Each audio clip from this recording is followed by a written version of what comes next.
just, hey everybody, welcome. Take my mask off. It's nice to have you back for another virtual Connect Duluth show. And we are having a little video problem, so if I seem distracted, I hope we'll get that fixed as we move into the meeting. I have with me tonight a guest. I have our newest council member, Marline Santiago Thomas, Cook Thomas, and we're so glad to have her here with us. The council appointed Marline just a few months ago when Kirkland Carden resigned to run for county commission seat, which he won. Yay, Kirkland, yes. We're happy for that. The council was able to appoint someone to finish his term, so we appointed Marline, and we're so happy to have her. We're going to ask her to tell a little bit about herself in just a minute. How's the video portion going? Because we cannot see anything on here. Okay. All right, we've got a couple of great announcements for you, a couple of really fun things going on here in the city. One, which will be starting tomorrow, you'll be able to access all this information on our social media sites, is our Eat Local bingo game.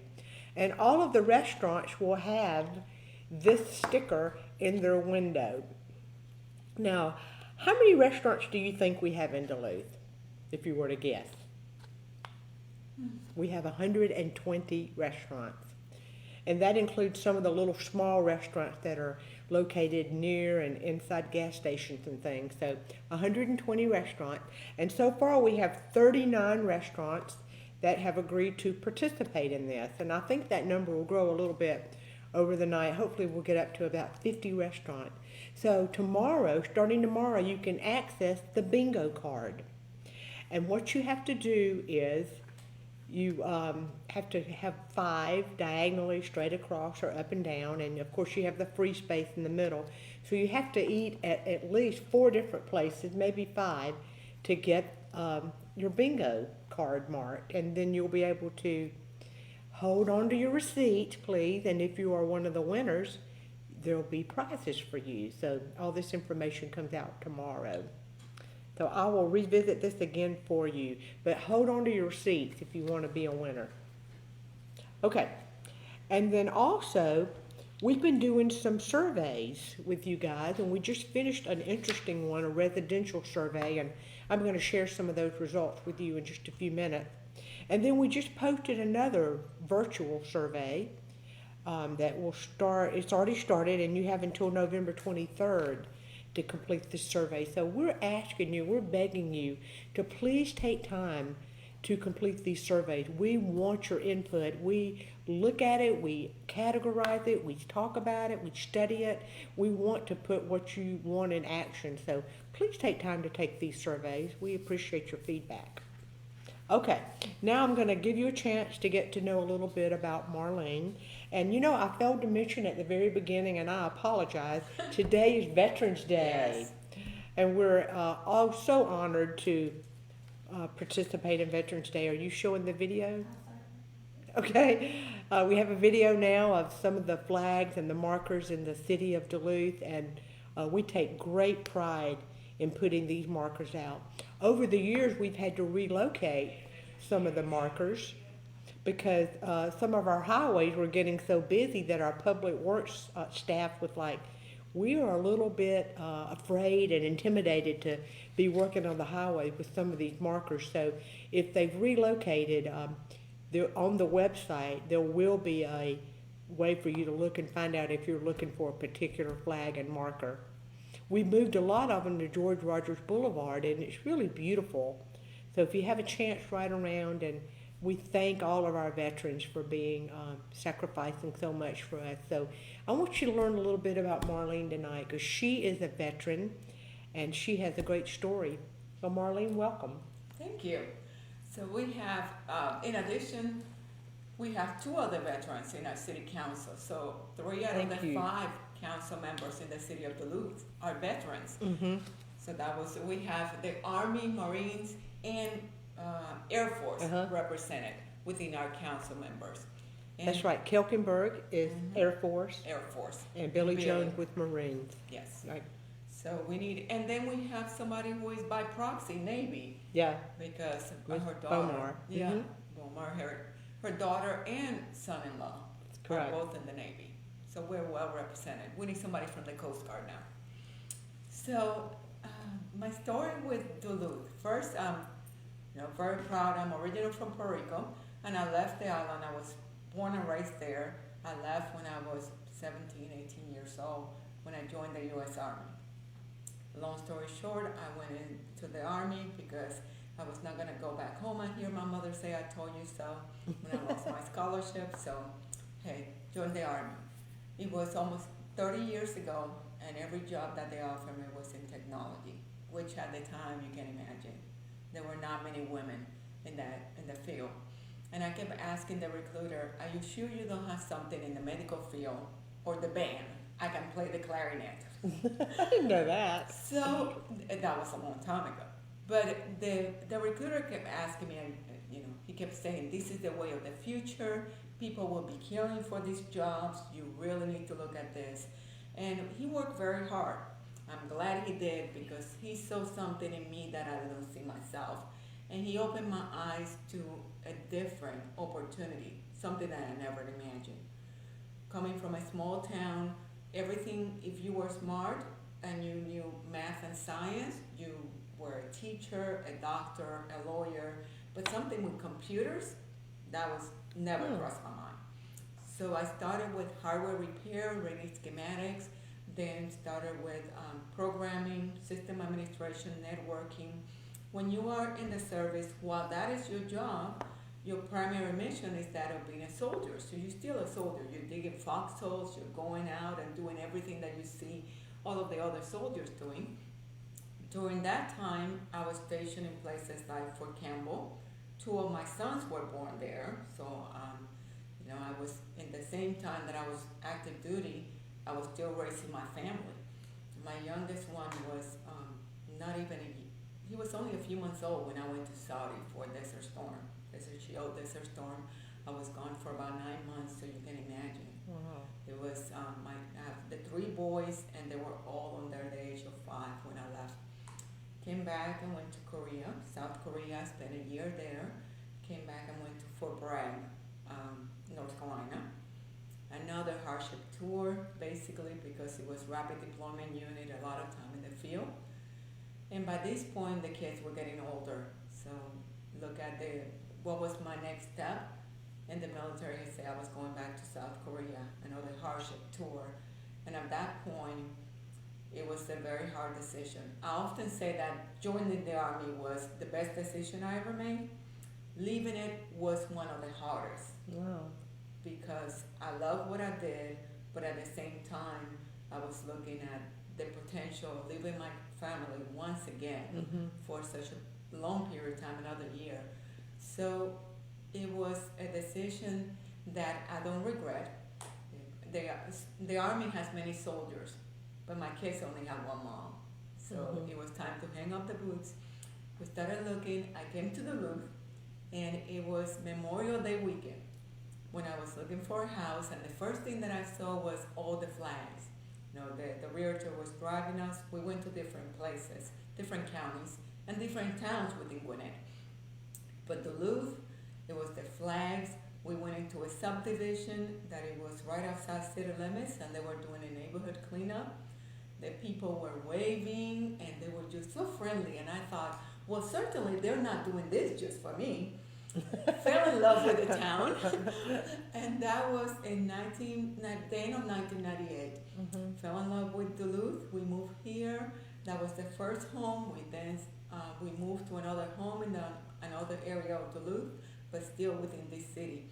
I ran for office. I think it was 14 years ago that I ran for city council. Great opportunity to get involved with the community. I didn't win, but I've been involved with many of the boards. Most recently, the Zoning Board of Appeals. I was part of that board for a little over 10 years. So continue to serve in this city that we love so much. And when the opportunity came up to join the council, I just couldn't say no. Yay. Yeah. Lucky us. Yes. So that's a good story. How many years did you serve? I served 11 years, a little over 11 years. Wow, thank you Yeah. so much for that sacrifice. You know, I know there are a lot of veterans out there that have made those sacrifices. So again, we thank all of our veterans and our three on our Absolutely. council. Yes. Cool. Okay. All right, so we had some questions. We're going to address those now. And one of the questions we had, I'm going to give it back to you, Marlene, is why do we have the garbage program that we have? Why do we have to purchase those bags, and why can't we just use any bag? And Marlene's going to talk to you about that program. Okay. You know, I actually love the program. Any other place you go, you will have to sign up with a company for regular garbage pickup. And whether you're there or not, or regardless of how much garbage you put out, you have to pay the same. And it's usually, pretty high price. You have seen some of the communities where different companies are coming through on different days to pick up garbage because they're not serviced by the same people. In our case, we have one program that is based on consumption. So if you don't use a lot, you don't pay a lot. We have the different sizes on the bag so you can really look what best fit your family. And in addition to the bags, we also have the recycling. So that comes with the same cost associated with the bags. When you purchase the bags, you're also paying for recycling. The same company offer the recycling for glass. If you don't know, we do have recycling for glass. Unfortunately, you have to go to the Public Works building to dispose of it.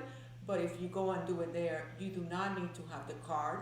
It doesn't require the punch card to recycle glass or cardboard at the Public Works building. So there are a lot of benefits that we get for this program. And once again, it's consumption based. That is. I know for me, it's encouraged me to recycle more because I only want to use one bag a week. So I know. We were talking about that. We were out of the house for several days and we only had one small bag. So it was one of the little green bags and it was like, oh, great.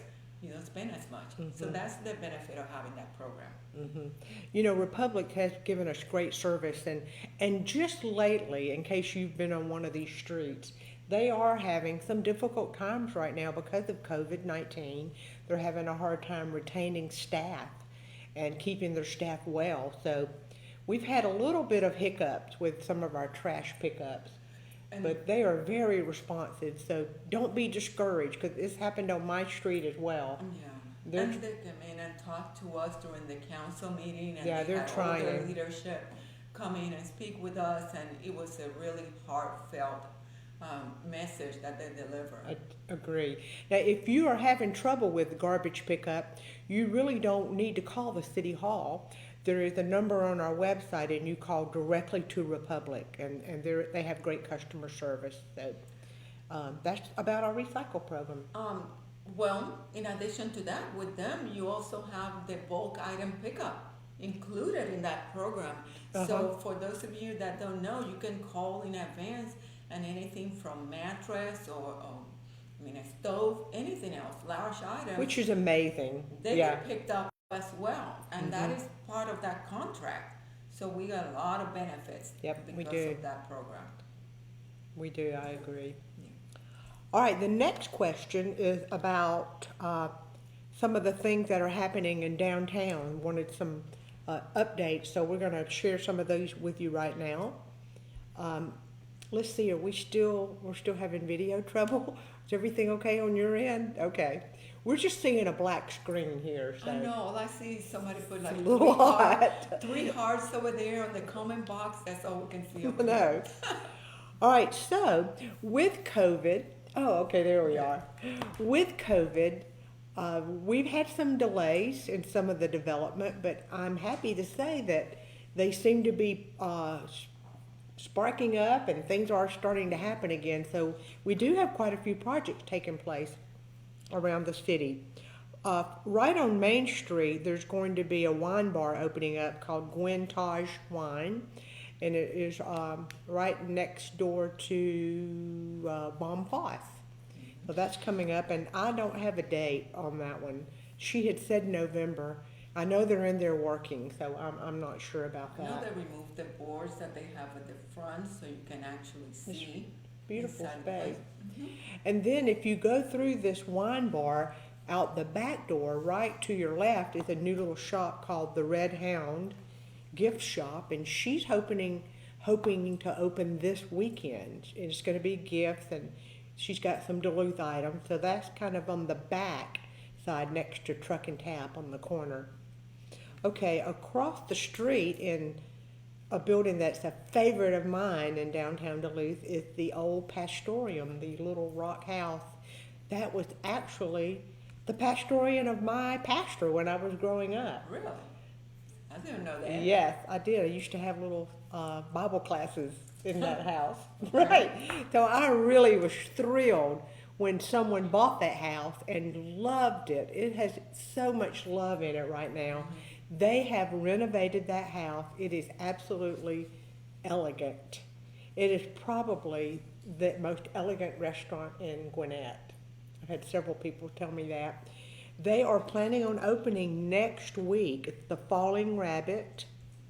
It is next door to Maple Street in the little small pastoral house, and it's opening November 17th.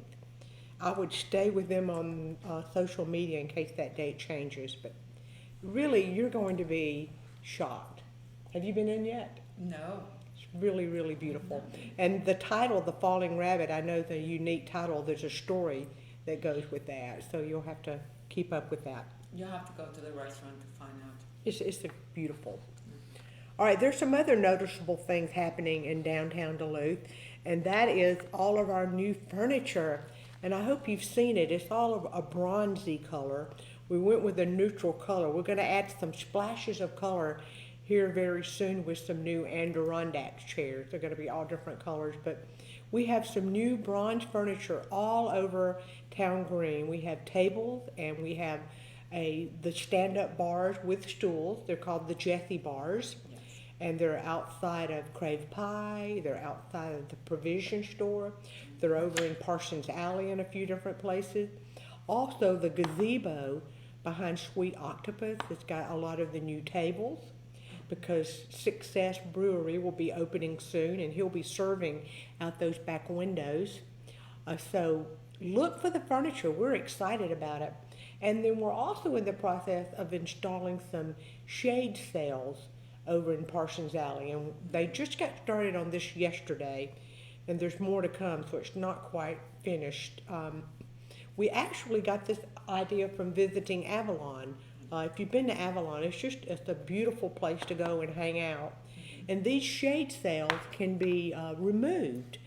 So in the summer, it'll be great because it'll be shade, and then we can take them down in the winter when we actually want the sun on us. So we're excited about these. Yeah, many people have talked about how great it is to be downtown, but then there was no shade.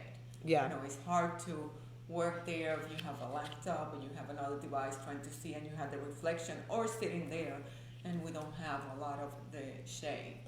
Yeah, it's really funny. We've also learned that people like to move furniture around. We've watched that during COVID because we had rented all those tents and picnic tables, and people want to move furniture around. They want to set up their own group, and they might want one table and they might want two, and they might want 10 chairs or 5 chairs because we're socializing in bubbles now, and people want to be able to have that flexibility. So move this furniture around. That's why we're putting it out. We want you to move it and let it accommodate you. Move it in the shade, in the sun, whatever works best for you. And we are placing some of the containers with the sanitary wipes, you know, and some other things so you can clean them. You know, please do so before or after you use, so in that way we can avoid continuing the spread of the virus. So that is something that we are keeping track of, making sure that we have cleaning supplies out there. You know, we got some federal funding for this furniture, so we were very happy that we were able to get this money to pay for this without having to go into our general budget. That's always a good thing. And then right beside Truck and Tap, we're building a tree house. You're not going to actually be climbing a tree, but there's going to be a tree in the middle with a deck around it. And we'll be having some tables and chairs up in there. And that's open for everybody. This is not just for Truck and Tap by any means. You can go anywhere you want. You can bring food from your home if you want and just sit over there and have a picnic. again, we're trying to encourage you to use our local restaurants and just hang out outside if you can. We're trying to provide that space for you. Yes. Okay. All right. So the next question we had was, let's talk about the status of the intersection of Davenport Road and Beaufort Highway where the public safety building is. So Marlene's going to talk to you about that.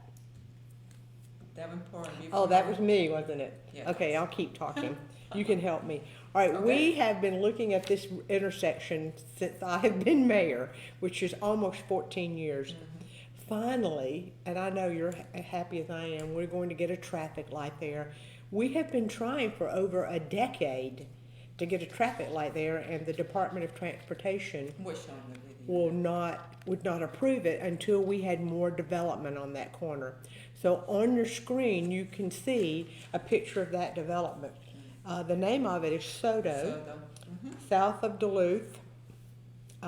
They are in the process of getting their permits now. They'll be removing all those old buildings that are over there. There's a lot of old junky buildings. I know that one building doesn't even have a wall on the end. So all that junky mess is going to be disappearing soon, and then they'll be starting their construction, I think probably later on in February maybe.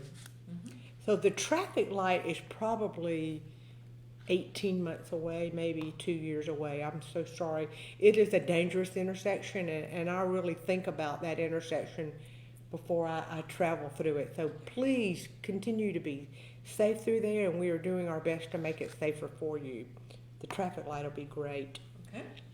All right, next. Okay, Yes. Rogers Bridge. The Rogers Bridge, the replacement, that is it took a long time because there's so many entities that are involved with that project, but we got all of the approvals, the work is underway. If you look there, they have removed a lot of the brush now. You can actually see the old bridge.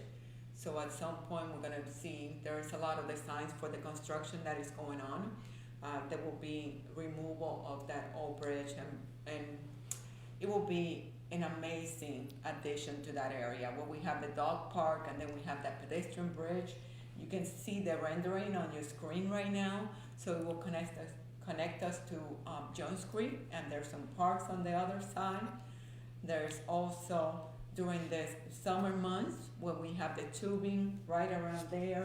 They are great addition to that area of the city. You know, Rogers Bridge is an old bridge. I think it was built, did you say that, in the early 1900s? So we were unable to say that it was just not safe, but as you can see, it's going to be beautiful. But that was one of the things that delayed the project, is because there was a lot of investigation about whether that was a historical bridge, and we have to go through all that process first before they give the approvals to move forward. You know, I'm a bicycle rider, so I'm excited that we're going to have a bike path that goes over there and connects us to even more places. So yeah, cool. And that brings us to the next subject, which is that of the sidewalks. I know that we want sidewalks. I know in that area we talked about having sidewalks that will connect us to that park, and they are in progress. So can you tell us? Yeah, you know, a lot of your feedback is saying more sidewalks, and so we need to know that. We agree with you. We want to be a walkable city, so we absolutely need sidewalks. But with sidewalks comes curbs and gutters and right-of-way acquisitions and street lights. So it's not just a sidewalk, and those are expensive projects. So please know we want to do it. We just don't have enough money to do as much as we'd like to. Some of you have been asking about from PIB going east on 120. I'm going to read the response from our engineer. The Georgia Department of Transportation is designing a project to widen State Route 120 from State Route 141 in Fulton County to PIB in Gwinnett. And you can probably see that's already going on now. As part of this project, they are including a 10-foot wide trail on the northeast side of State Road 120 from 141 all the way to River Mill Drive. So that's good. The existing sidewalks continue from River Mill Drive to Albion Farm Road. So this is a future city connector sidewalk project, and right now it is not funded, which is, I hate that answer, but it is not funded right now. So sidewalks are definitely on our radar. Some people have also asked about sidewalks on Abbotsbridge Road for our middle schoolers and high schoolers. And think about those, that's a real curvy road. When I was growing up, those were called the tannery curves. So I know you old Duluthians remember us calling it that. The city sidewalk plan shows sidewalks on Abbotsbridge Road from the high school up to Hill Street. But it's unfunded. Right. But right now we do have some trails along the George Rogers. There are some trails that they can be used, and the sidewalk on the West Lawrenceville Street. They can use those to get downtown. And one big sidewalk project that we have coming up is our Main Street sidewalk project. A couple of you have asked about that. But we are moving forward with this. We're going to be funding this through splashed funds. It will come from Peachtree Industrial Boulevard all the way to Main Street. It'll come, you know, we changed the name of Main Street. It used to be Chattahoochee Drive. So now from Peachtree Industrial Boulevard, starting at the Sprouts City Center, all the way to downtown Duluth. It's just about a mile long, unless... That was related to Pine Needle, and I believe that we have some public... do we have some public hearings related to the Pine Needle project? Oh, is there a prospect for a roundabout at Pine Needle? There is not a roundabout plan for Pine Needle, but on the city website are a couple of options for you to look at how we will make the intersection of Pine Needle and Albion Farm Road safer. Or actually, it's Abbotsbridge Road. It's Abbotsbridge. Yeah, Abbotsbridge Road. So go to the website now, and you can see there are two options to vote on, because that will become a safer intersection with a 90-degree right-angle turn. Yes. And I believe that we have public hearings, and we have some other forums where we're seeking input for the community. Okay. Let's see, what else? Here's some more more questions coming in. Okay, cars parked on the crosswalk in front of Maple Street? Wow. I've never seen a car parked there. I think they mean the 15-minute parking. Oh, the 15 minutes? Yeah. That would just be a police enforcement issue. I think that's probably the only thing we can do right there. Is it dangerous for pedestrians? Yes, it would be. That's why you need to go to that crosswalk in that area. I hope I'm understanding your question correctly. Okay. So, if we don't have any questions right this second, I think we've covered everything on here. I'd like to take a minute to talk about the survey that we did last month. It was very interesting. We did a residential preference survey, and we were asking you, what are your standards as far as how you expect our residential areas in Duluth to look like? We wanted to hear if we add more code enforcement in our residential areas, how far are you willing to go? How strict are you about what you want your residential area to look like? So let me share with you some of the feedback. It's really interesting. One says that we need more proactive code enforcement, not just when complaints are received. And we have taken that philosophy. We do have 3 code enforcement officers, and they are assigned areas of the city, and they are working with business owners and homeowners to improve property. So we are trying to take a positive approach. We absolutely need more. In my opinion, I wish we had a dozen. Hopefully we're going to be able to add one more during 2021. And hopefully we get to the point where it's easier to maintain, and we don't get to the point where we need that many code enforcement, because we're getting to the point where we be more proactive and not having to wait until it gets to that point. Now, one thing that came up about code enforcement, and I'm happy to get some input on this because the council, we're struggling with this decision. There are too many people parking on streets overnight and in extended periods of time, and we actually agree with you. And we have about 5 different subdivisions in the city that are really complaining about on-street parking. Now, we would like to address that as the council, but there are definitely some consequences that go with that. Some people are parking on the street because there's not enough room in their driveway. Some people are parking in their driveway because their carports and their garages are so full they can't get the cars in. So if we start tightening up on on-street parking, it's going to push some of the problems into your lap. So we need some feedback on this. If you know a council member or you want to write any of us, let us know how you feel about on-street parking. We've done some research and homework on this, and there are quite a few cities that do enforce no on-street parking, but they're usually hours in the evenings. Right. But we have some places where you cannot even get an emergency vehicle through into those places. So true, so true. So we would really like your feedback on that. We're hearing more and more people with concerns about that. Another part of your feedback is more sidewalks. We agree.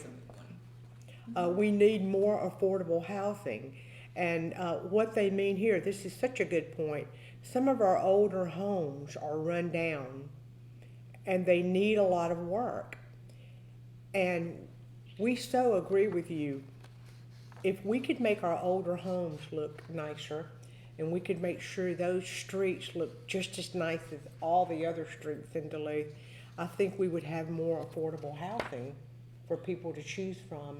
Yeah, that was one of the comments that we heard, is that it's not just the houses being old, but when you go into some of the older subdivisions, then if the streets are not kept up, the roads, the sidewalks, all of it combined just make it undesirable. So then going and looking at the streets, and we do have projects to look at our streets and paving of the roads.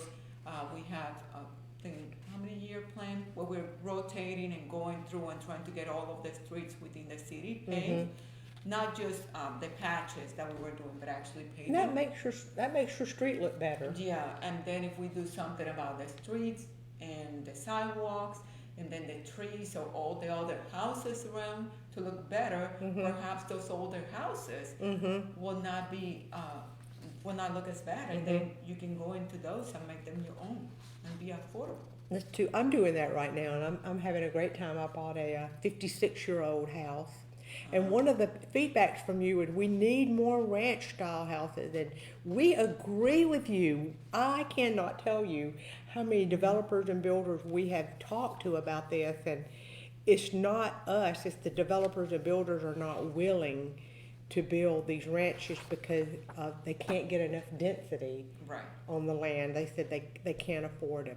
So if you know builders and developers, express this to them, because I know we are. And then that goes back to the ones that do exist, making those desirable, so in that way, whenever one of those ranch homes come on the market, you can get one of them. They sell quickly, don't they? Yes. Okay, some of you are saying there's too many apartments and townhome developments, and we're hearing that now, and we're listening to you. I want you to think about this, because this is our philosophy about where apartments and townhouses, multifamily developments should go. We feel like that apartment and townhouses should be walkable to some type of city center. For example, our downtown is a city center. The area where Sprouts and some of those restaurants, that's a small city center, and that's growing over there. A Lidl's has started over there. So if you think about it, there are really not many other places around downtown Duluth where apartments and townhouses would be walkable. So we are not saying yes to every townhouse and apartment project, and we hear a lot of those. We have a lot of different builders that would love to build townhouses here, but we are saying no to those. We are trying to keep those in walkable downtown city center areas. And even the ones that, we know where the golf courses were, that there are gonna be some there, but even that project, we went back to the building and have them reduce the density. True. So they actually wanted more homes in that area, and we say no, that they needed to reduce the density. There will be some other, single-family homes there, which Mhm, a people lot. were asking Mhm. about that, single-family homes and executive housing. So there will be some other executive housing towards the river and some other single-family homes in that area as well. And they're gonna maintain that style or the look and feel of the golf course with some of the water features. Going to be a golf cart friendly Yeah. planned unit development. And another great thing, excuse me, this development has donated the land along the river. So we will be extending our river path from Rogersbridge all the way down to Highway 120 eventually. Eventually, gonna take a while. eventually we might be able to do it because on the other side, on Pleasant Hill, then the Gwinnett County is putting something along the river again as well, another pathway. Yeah. So maybe in the future we can see a pathway that we can get from Rogersbridge all the way over to Pleasant Hill. I think along we the will river. be able to. A long river walk. So we're going to end on this last question that came in, and it's back to Rogersbridge, the completion on that. They have started. If you want to ride over there, you can actually see the old bridge now. You can't drive right up to it, but you can see. They'll be taking down this bridge within the next few months. It's going to take a while. We will be salvaging the metal from the bridge. We're going to be storing some of it. I think we're going to be selling some of it. We even have a few artists that are looking at it. They're going to shape it and design it into a piece of public art. The bridge will take about 18 months to 2 years. So you will definitely know about it. We are going to make it a big public event. We're going to be inviting tons of people to come to this big event. So you will know. We're going to make it a party. I think that Margie said that they're gonna be taking pictures or stills throughout the entire process. Yeah. So then at some point they were gonna make a video where you can see all of the progress from the time that they take it down until the final product. Cool. You know, I didn't think I'd live to see this project happen, so I'm excited about it. Well, hopefully it was, no, it wasn't gonna take that long. I said the same thing about the sidewalks coming from my street all the way down PIB. It was like by the time those come over here, I'll be, I don't know, retired or something. Well, I think we've Any wrapped other it up. questions? No? So don't forget, bingo, local bingo starts tomorrow. Kicks off Monday, we'll announce it. Starts Monday. It'll be all announced tomorrow. Check out all our social media sites so you can get the details. It's a great way to support our restaurant, our local restaurants. We definitely want you to spend local because local is good. I don't know if we mentioned about the music. You know, if you have not been downtown, that we have on the weekends. Yeah. We have live music, and then we have DJ. The restaurants also have music. So it was really nice. And the lights around the trees. Yeah, we rewrapped the tree. So So if you we're have trying not to been make here- it a place you want to hang out. Yeah, if you have not been down here, come and check out the new furniture, the lights, the music, and let us know how you feel about those changes. We really appreciate hearing from you, and thank you for being here tonight. Marlene, thank you for being my guest Thank you on so the much for Connect having me. Duluth show. Yeah, and once again, happy Veterans Day to all of you out there. Thank you so much. Have a great Thanksgiving. Good Bye. night.